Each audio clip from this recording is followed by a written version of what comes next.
이번 시간에는 사회복지사업법에 대해서 살피도록 하겠습니다. 사회보장기본법보다 출제비중은 훨씬 더 높아서 적어도 5문제, 사회보장기본법은 4문제 그랬는데 이건 적어도 5문제가 출제된다라고 이렇게 보고 넘어가시면 됩니다. 모든 법조항을 다 볼 수는 없겠지만 이번 시간에 짧은 시간이지만 체크하는 영역만 가지고 가서 여러분들이 거기에 누수되는 일이 없도록 이렇게 준비를 하시면 됩니다. 사회복지사업법 역시 우리가 중요한 내용들 정리해 가면서 보면은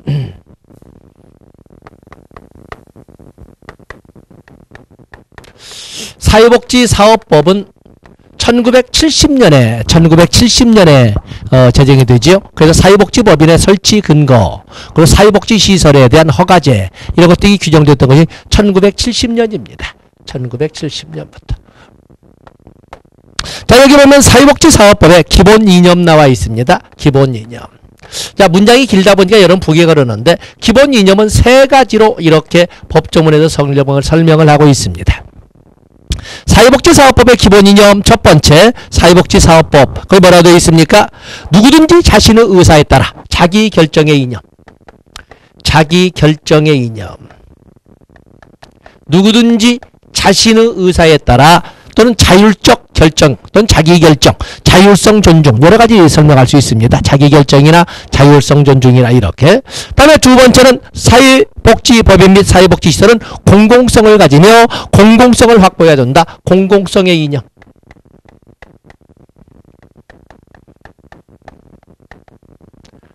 또 사회복지사업에서 세 번째는 뭡니까? 사회복지사업을 시행하는 데 있어서 사회복지를 제공하는 자는 어떻게 해야 된다?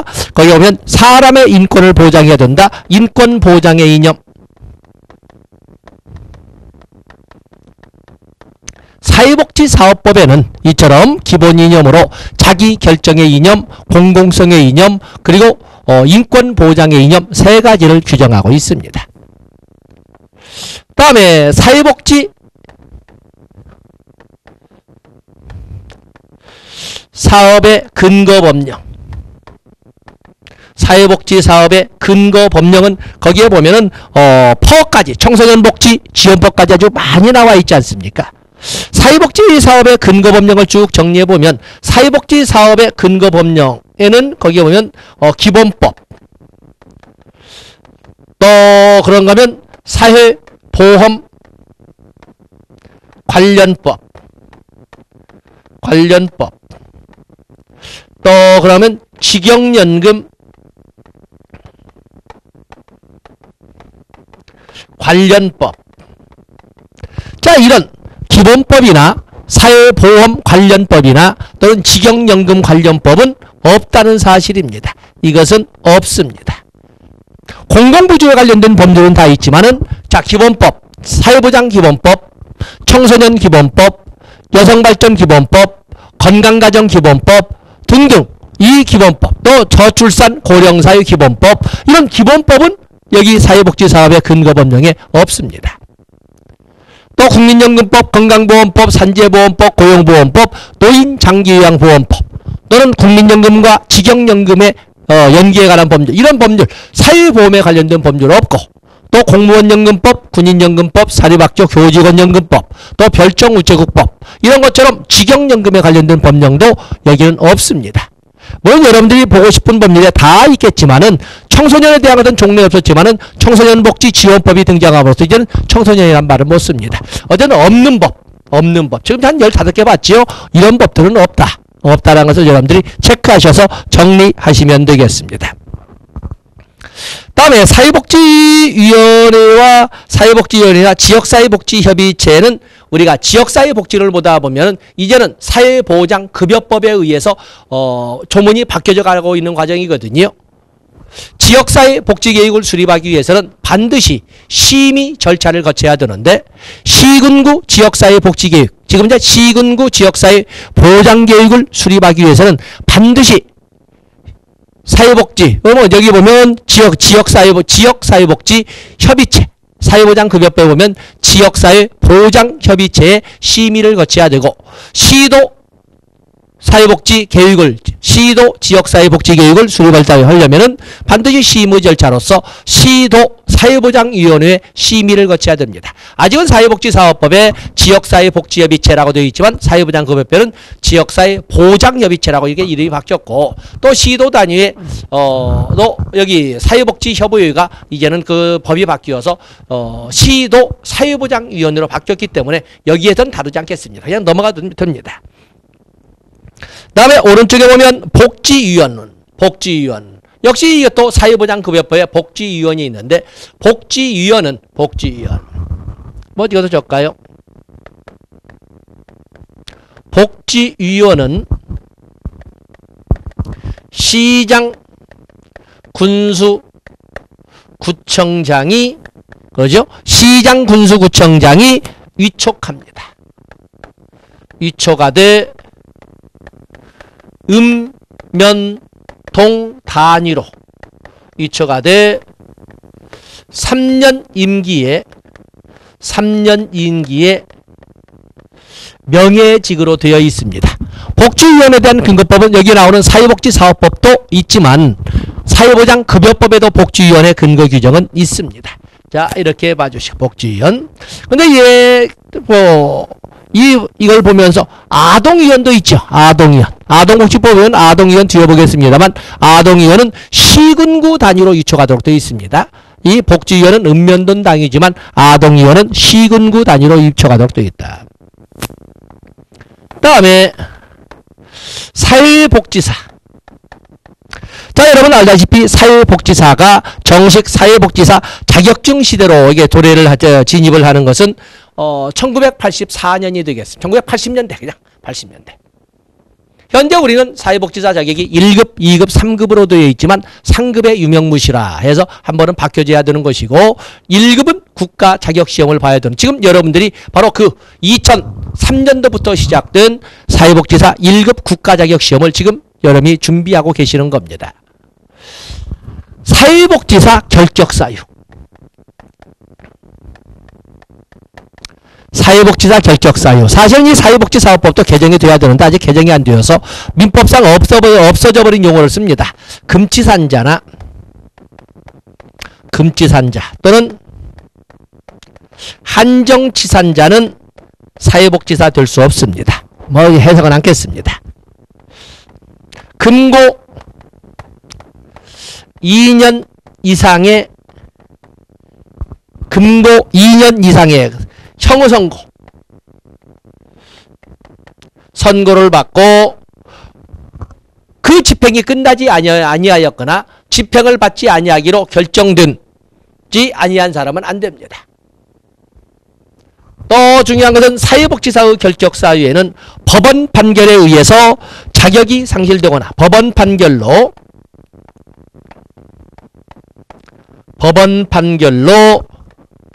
자격 상실이 되었거나 자격이 정지된 사람은 사회복지사 될 수 없습니다. 그리고 마약, 대마, 향정신품, 향정신성 의약품. 거기 보면 향정신성 의약품 되어 있죠.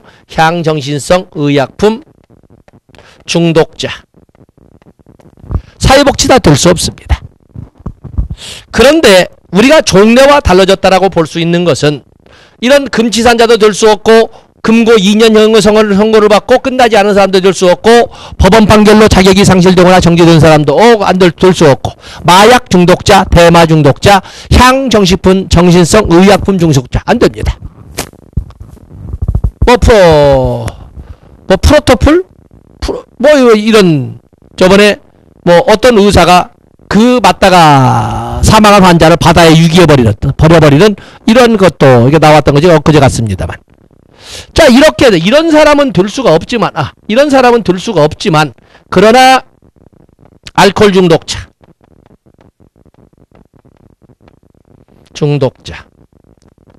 파산자, 알코올 중독자나 파산자와 같은 경우에는 무관합니다.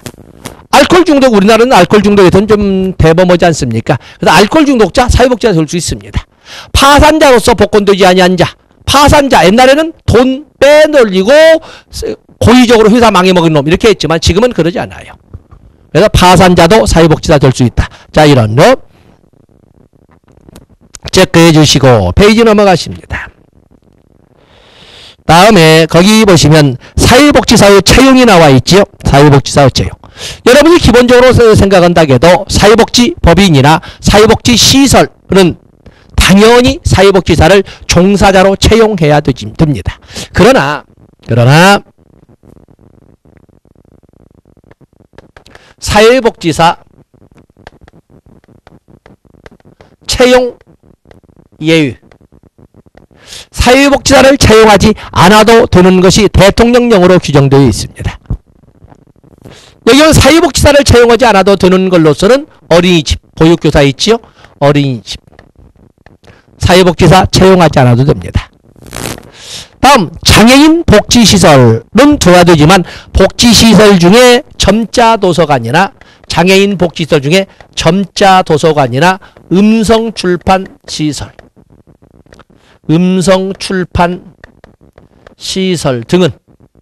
등은 사회복지사를 두지 않아도 됩니다. 원칙적으로는 모든 사회복지법인이나 사회복지시설은 두어야 하지만 이처럼 점자도서관이나 음성출판시설은 두지 않아도 됩니다. 그 다음에 노인복지시설에는 주거복지시설, 노인주거복지시설, 노인의료복지시설, 노인여가복지시설 또 그런가 하면 재가노인복지시설, 노인보호전문기관 또 뭐 노인일자리지원기관 등등이 쭉 있습니다. 그 중에 당연히 노인복지시설에는 사회복지사 두어야 합니다. 그러나 예외적으로 노인여가복지시설 중에 여가복지시설 중 경로당, 노인교실 두지 않아도 됩니다. 노인여가복지시설에는 경로당, 노인교실 그리고 노인복지관 이렇게 세 개인 노인복지관은 두어야 합니다. 그러나 경로당과 노인교실은 사회복지사를 두지 않아도 됩니다. 또 그런가 하면은 정신질환자 사회복지시설 정신질환자 사회복지시설이나 정신증진시설 등은 두지 않아도 됩니다. 또 그런가 하면은 사회복지사를 두지 않아도 되는 시설에는 성매매 피해자 거기에 보면은 거기는 성매매 피해자 그 쭉 길게 나와 있지요. 성매매 피해자 지원시설이나 또는 성매매 피해자 상담소 두지 않아도 되고 성폭력 피해자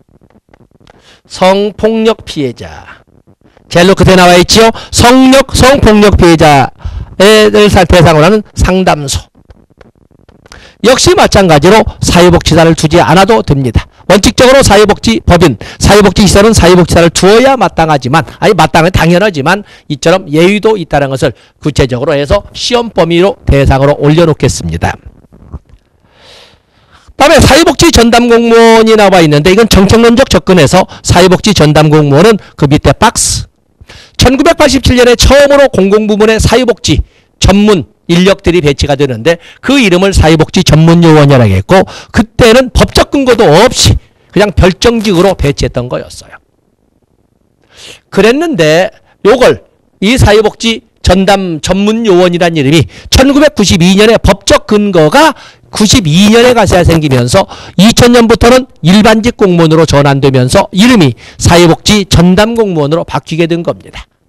바로 그걸 말하고 있습니다. 사회복지 전담공무원은 사회복지사업법 또 사회보장급여법에 근거를 두고 있는데 그 배치는 시도, 시군구, 읍면동 그리고 사회복지 전담기구 또는 사회보장급여법에는 사회복지 전담기구라고 하지 않고 사회보장사무 전담기구라고 이렇게 설명하고 있습니다. 바로 여기. 그렇기 때문에 사회복지 전담공무원은 지방직이라는 것을 여러분들이 알고 있어야 되겠습니다.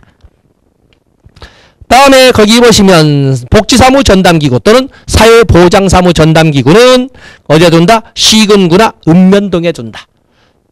복지사무 전담기구 또는 사회보장사무 전담기구는 시군구 또는 읍면동에 둔다는 걸 알아주시고 사회복지의 날은 9월 7일로 하고 있습니다. 사회복지의 날 9월 7일입니다. 보시면 되겠어요.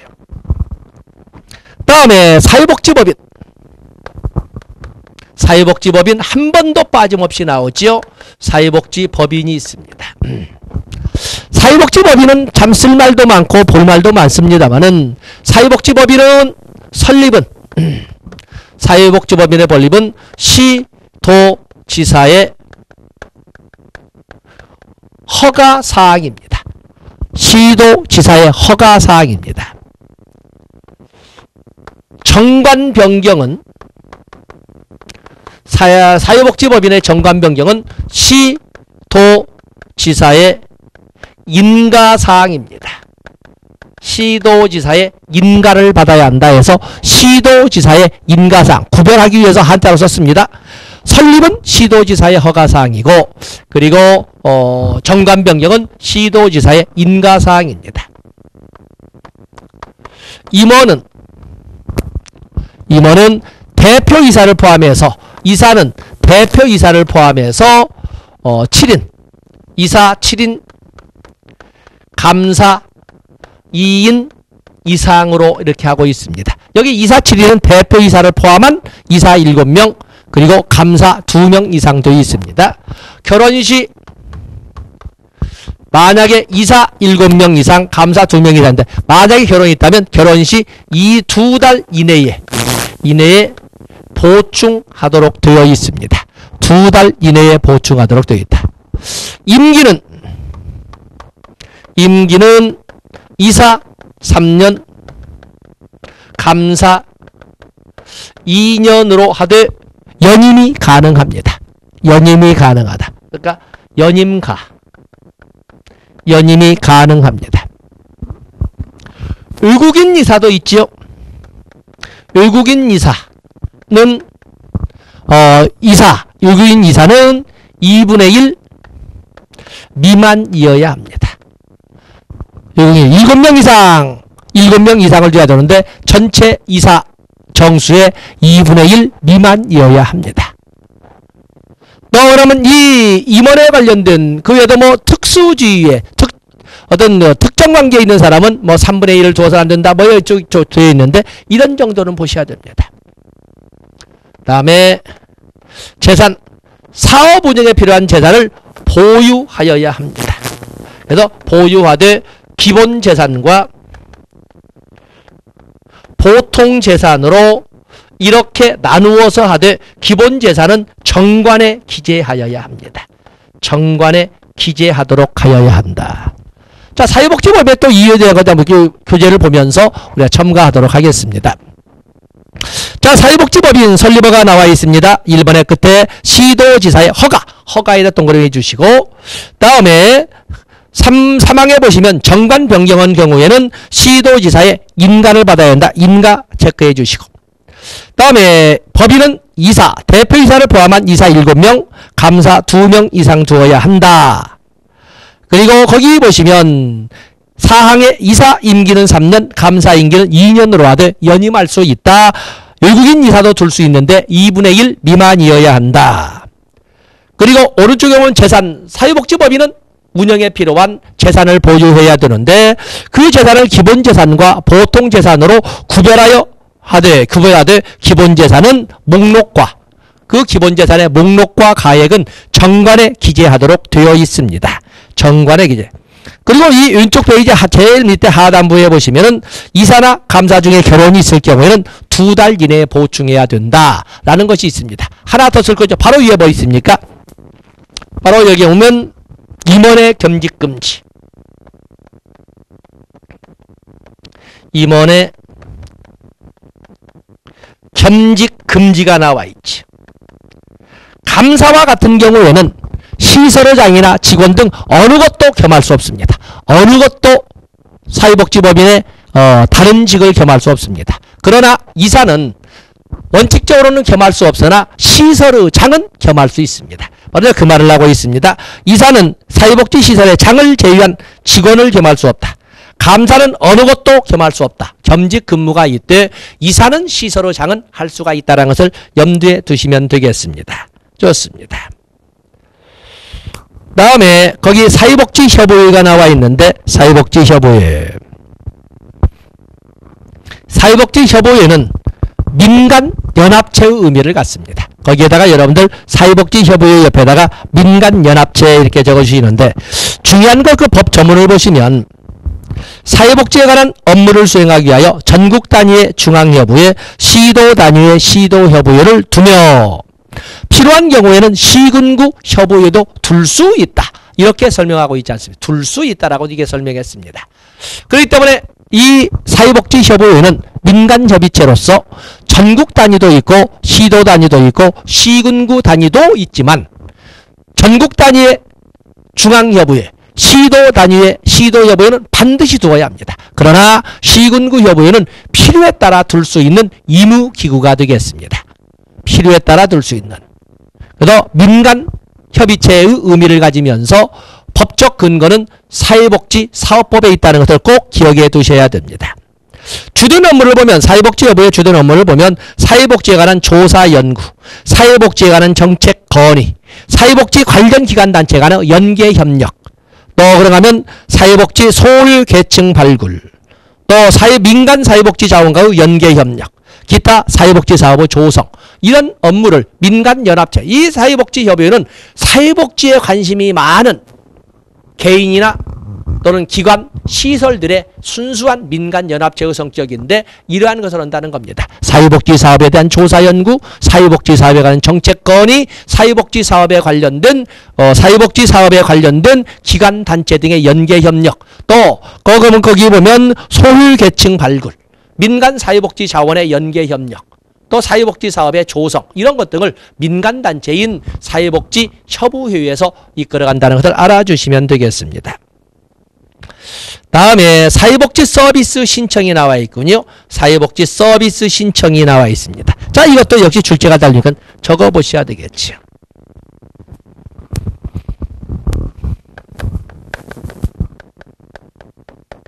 사회복지 서비스의 신청이 있습니다.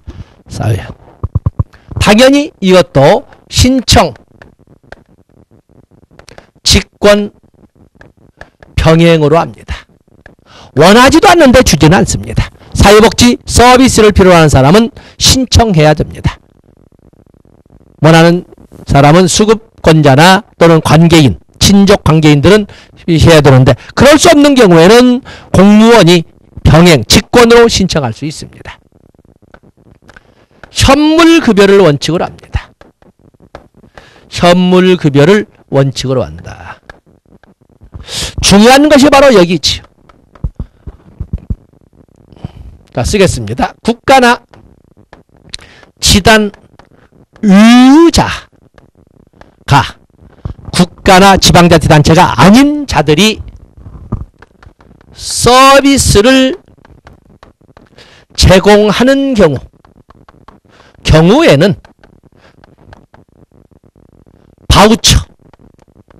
바우처로 제공하게 할 수 있습니다.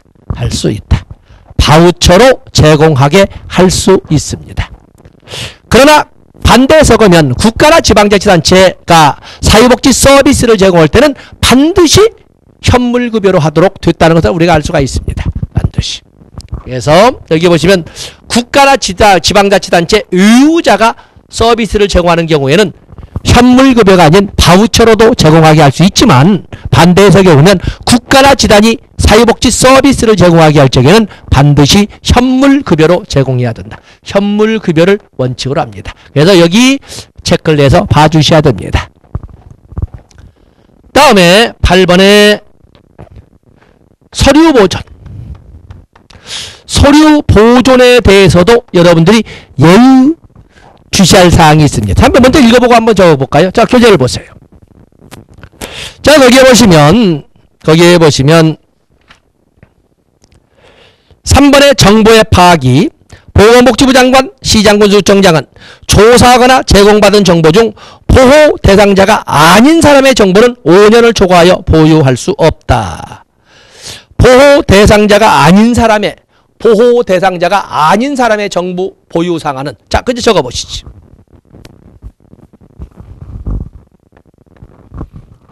대상자의 서류, 대상자의 정보는 무기한이지요. 그러나 대상자 의 정보는 5년 상한입니다. 대상자의 정보는 무기한입니다. 대상자의 정보는 무기한이다. 그런다 대상자 의의 자의 정보는 상한선 5년으로 하여 5년을 넘겨서는 안 됩니다. 즉기 파기해야 됩니다. 그래서 여기 체크해서 조심스럽게 여러분들이 체크해 놓으셔야 됩니다. 다시 보겠어요. 다음에 사회복지시설이 있습니다. 사회복지시설. 그건 사회복지시설의 설치가 이렇게 나와 있는데 사회복지시설의 설치. 사회복지시설의 원칙. 이것도 뭐죠? 어떤 보면 사회복지시설의 설치 운영의 원칙은 국가나 지방자치단체입니다. 만약에 국가나 지방자치단체 의무자가 사회복지시설을 설치 운영하고자 한다면 시장, 군수, 구청장에게 신고하여야 합니다. 만약에 국가나 지방자치단체가 설립한 이런 사회복지시설을 위탁하고자 할 적에는 사회복지법인이나 비영리법인의 위탁 경영하게 할 수는 있는데 그 기간은 5년을 원칙으로 하되 갱신할 수 있습니다. 바로 그걸 여러분들이 적어 놓으셔야 됩니다. 그래서 5년까지 다시 한번 자 판서합니다. 9번의 사회복지시설.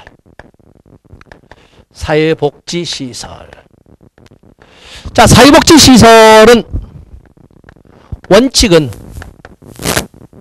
국가나 지방자치단체의가 원칙으로 합니다. 의 설치입니다. 설립이죠. 설립 운영입니다. 예의는 두 가지가 있는데 예의는 국가나 지단 의무자의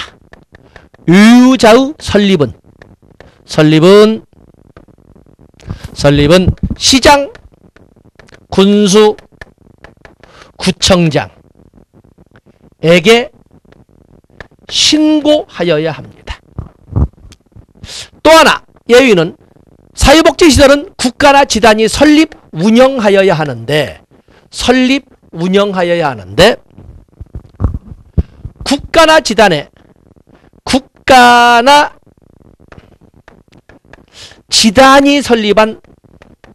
국가나 지단이 설립한 시설 운영이 민간 위탁할 수 있죠. 민간 위탁 시 이것은 반드시 사회복지법인이나 비영리법인에게 해야 돼요. 비영리법인에게 해야 되는데 이 기간은 5년을 상한선으로 하고 그리고 갱신이 가능하다. 이렇게 원칙은 국가가 설립할 뿐만 아니라 국가나 지방자치단체가 설립할 뿐만 아니라 운영도 해야 돼요. 그런데 설립해서 국가나 지방자치단체 의무자가 설립하고자 한다면 시장군수구청장에게 신고하면 됩니다. 또 국가나 지방자치단체가 설립한 사회복지시설을 위탁하게 하는 경우가 생긴다면 그럴 경우에는 5년을 위탁 상한선으로 하고 갱신할 수 있다는 대통령령에 규정을 두고 있는 겁니다. 자, 법조문을 보세요.